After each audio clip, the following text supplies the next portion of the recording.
On the latest episode of the Jets Collective, Rich Cimini of ESPN linked the Jets to three potential sleeper options in the 2026 NFL Draft. We take a look at all three prospects.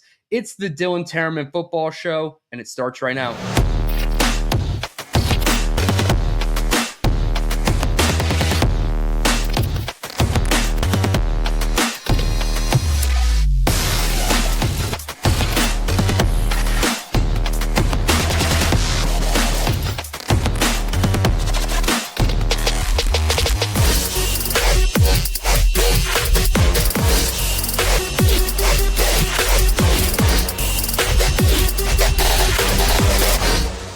Bring that here, all right? Go up there and press them and choke them out. What's going on, Jets fans, and welcome into another episode of the DTereman Football Show. I am your host, DT, where today we are discussing three potential sleeper options for the Jets in the 2026 NFL Draft, as reported by Rich Cimini. Please hit the like button, subscribe to the channel if you are new. We are rapidly approaching the 2,000 subscriber mark, where we will be giving away our Curtis Martin signed mini helmet to one lucky listener. So on the latest episode of the Jets Collective, the new YouTube show featuring Jake Asman, Brandon Tierney, and Rich Cimini of ESPN, Rich had a few sleeper options for the Jets. And now these are not going to be round one options that we just aren't really discussing at this point. They're going to be day two or potentially day three options. So rounds 2 through 4 is the bucket that we're looking at for these three prospects. Coincidentally, all three of these prospects come on the defensive side of the ball. No surprise, the Jets defense was one of the league's worst in 2025 from a sack perspective, a takeaway perspective. So it's not a shock entirely that the Jets are looking to go defense early and often in the NFL Draft. The first player that Rich spoke about was Malachi Lawrence, the edge rusher from the University of Central Florida. 6'4", 253 pounds with 33 5/8 arms. Will be 23 years old by the time the regular season starts, but he was a 3-year starter for the Knights, 36 games over the last 3 seasons, 4-year player in total during his college career. At the NFL Scouting Combine, he ran a 4.52 40-yard dash and a 1.59 10-yard split. Both of those times were second fastest among all edge rushers at the Scouting Combine. Going over into the jumps, he had a 10-foot, 10-inch broad and a 40-inch vertical, which were both second highest as well in terms of edges at the Scouting Combine. So a rare blend of speed and explosiveness for Malachi Lawrence here. In 2025, he had 11 tackles for loss, 7 sacks, 2 forced fumbles, and 3 passes defensed. When it comes to his alignment split, courtesy of PFF, he had 284 outside linebacker reps and then an extra 110 at left edge outside or right edge outside. So he is more of a stand-up outside linebacker based on alignment in college or a potential hand in the dirt in a 4-man front.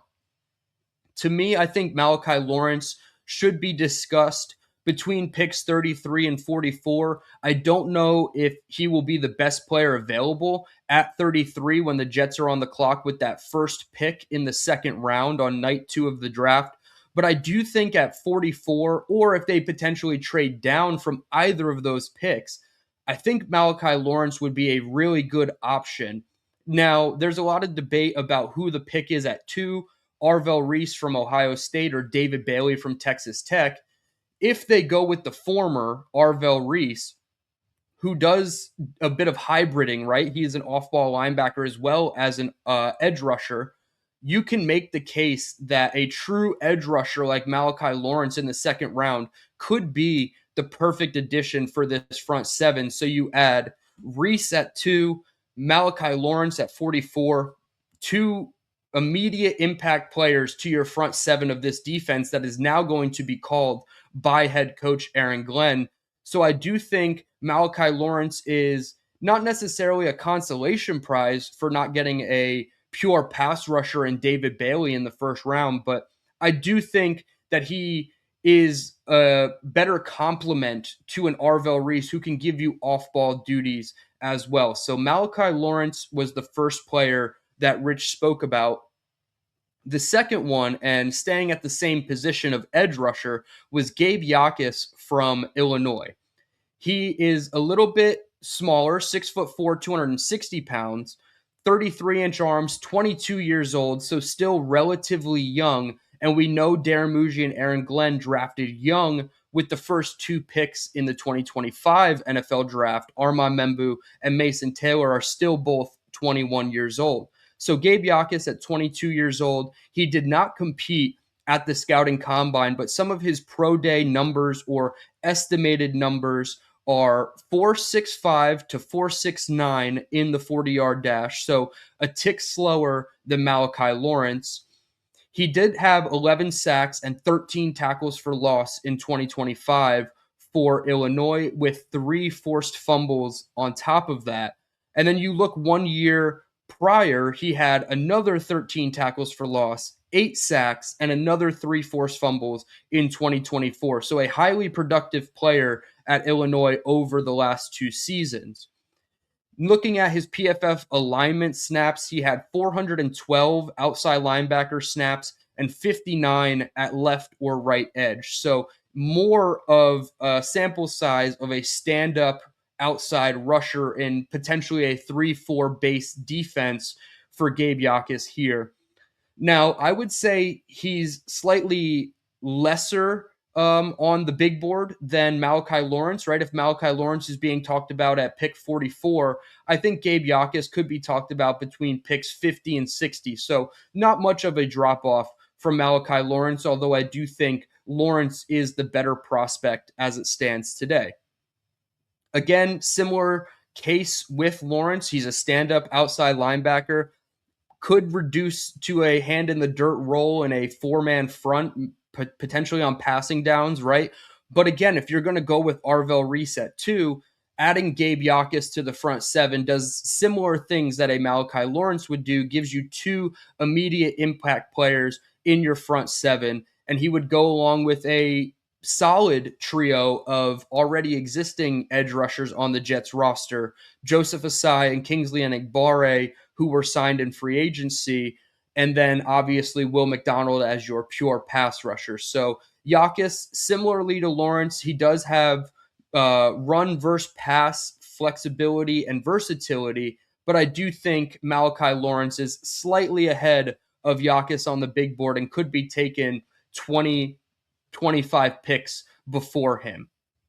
Now, the third player on the list is a secondary player, and we know Aaron Glenn, a history, right? He was a first-round corner for the New York Jets out of Texas A&M, had a pretty solid career, we'll call it, for the Jets, 41 interceptions. He was known for taking the ball away. And now we look at a player, Chris Johnson, the cornerback from San Diego State. 6 foot on the dot, 193 pounds with 30 and 5/8 arm length. Only 21 years old by the time the season starts. I believe his birthday is in November, so he's going to make it through most of his NFL season at 21 years old as a rookie. A 3-year starter for the Aztecs over 35 games, a 4-year player in total. He ran a 4.4 flat 40-yard dash, which was tied for 6th among all DBs, so corners and safeties at the scouting combine, with a 1.4 10-yard split, which is tied for 5th. So in pretty high company in terms of his speed measurables. He did have a 10-foot, 6-inch broad jump, which was 7th amongst DBs. So still in that top 10 range in terms of speed and explosiveness. Now, when looking at his stats for 2025, I came away very impressed. 49 tackles, 3 tackles for loss, 1 quarterback sack, 9 pass deflections, and 1 forced fumble. He did have 4 interceptions, which was a career high for him in college, and he returned 2 of those interceptions for touchdowns. He had a total of 146 interception return yards. So anytime he takes the ball away from opposing offenses, he is, a big risk to score, right? And that's a positive thing for the Jets, obviously a negative thing for opposing offenses. But I do think Chris Johnson has been mocked to the Jets at 44 several times throughout this pre-draft process. And I do think there is a case to be made that the Jets might not be done adding to their cornerback room. They have Brandon Stevens on the second year of his 3-year deal. A.Z. Thomas entering the second year of his NFL career, dealt with a handful of injuries, including a shoulder injury that required surgery last season. And then they added Nashawn Wright over from the Chicago Bears on a 1-year, $5 million deal. So Chris Johnson, while he might not come in right away and be a day one starter on the boundary for the Jets, I do think he will come in and give competition to A.Z. Thomas and potentially Brandon Stevens for a starting role, maybe halfway or 3/4 of the way through his rookie season. Looking at his PFF alignment snaps, he had 561 snaps as a wide corner and only 20 snaps in the slot. So you are not getting a nickel versatile cornerback with Chris Johnson, at least from the collegiate perspective. Maybe they have plans to put him into the slot and compete with Jarvis Brownlee there as the nickel, but he does not have a ton of nickel experience from the college level. So looking at mainly a boundary corner for Chris Johnson, and Rich Cimini did point this out, although I don't think this has any effect on his draft status for the Jets.